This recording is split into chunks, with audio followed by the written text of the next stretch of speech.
tí giờ nie vừa nghĩ phá giờ tràn sông ye tràn ni xem ba chỗ sông ye chỗ ni mưa treo chỗ sông ye chỉ thầm mẹ bị phá giờ tràn sông vì bị phá giờ càng dùng mơ nhớ tên đời một lần mê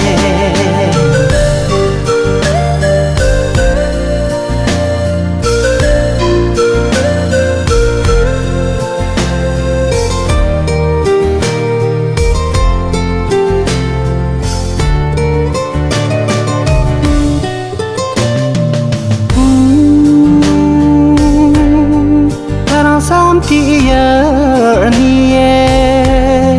vừa nghĩ phá mà tràn sông ye tràn ni xem ba chỗ sông ye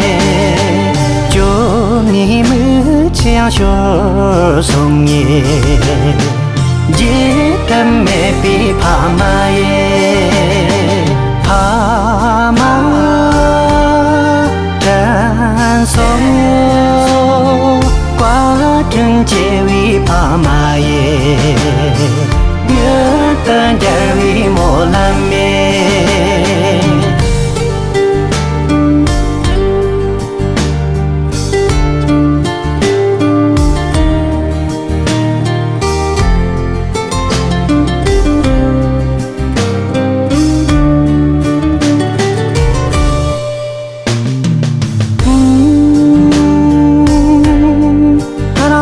tí giờ nie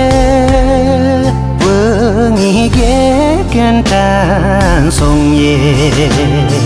tràn ni xem ba chỗ sông ye chỗ ni mưa treo chỗ sông ye chỉ tâm mẹ bị kia gần ye gần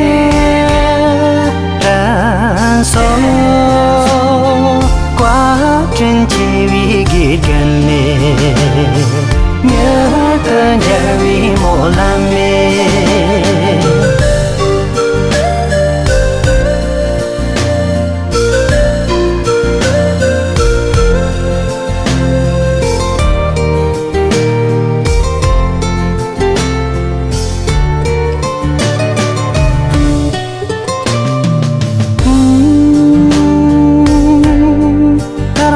tí giờ nie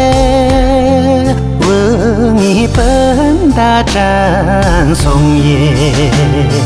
tràn ni xem ba chỗ sông ye chỗ ni mưa treo chỗ sông ye dễ tâm mẹ bị bận ta ye bận ta tràn sông nhớ xem thầm bị bận ta ye nhớ tên đời một lần mê nhớ xem thầm bị bận ta ye